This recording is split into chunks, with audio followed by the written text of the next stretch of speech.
Depot থেকে তেলের সরবরাহ বাড়ানোর ঘোষণা বিপিসির। ভিড় ও ভোগান্তি কমেনি ফিলিং স্টেশনে। গণপরিবহনের ভাড়া পুনর্নির্ধারণের সিদ্ধান্ত দ্রুতই। দুইটা বিষয় বিবেচনায় নিয়েছি এবং নিয়ে আমরা প্রত্যেকটা আইটেম ওয়াইজ বিশ্লেষণ করেছি। তো সেইভাবে করে আমরা একটা খসড়া করেছি। একদিন তেল নিতে না যায়, একদিন গাড়ি চালায়, এমতো অবস্থা। আমাদের ইনকামের অবস্থা খুবই খারাপ। জ্বালানি তেলের দাম বাড়ায় বিপাকে রাইড শেয়ারিং চালকরা। আয় কমায় পেশা বদলাচ্ছেন অনেকে। কাল থেকে শুরু হচ্ছে এসএসসি ও সমমান পরীক্ষা।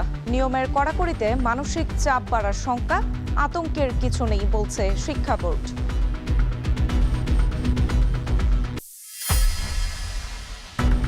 আজ বগুড়া যাচ্ছেন প্রধানমন্ত্রী তারেক রহমান। সিটি কর্পোরেশনের ঘোষণা সহ রয়েছে নানা কর্মসূচি।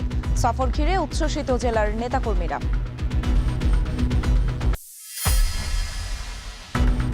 আজ থেকে দেশজুড়ে একযোগে হামের গণটিকা কর্মসূচি শুরু। রয়েছে স্কুল বন্ধের নির্দেশনা নিয়ে রিটের শুনানি।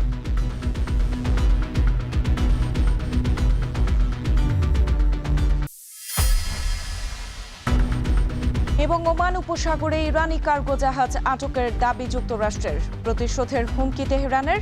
ইসলামাবাদের দ্বিতীয় দফার আলোচনা প্রত্যাখ্যান।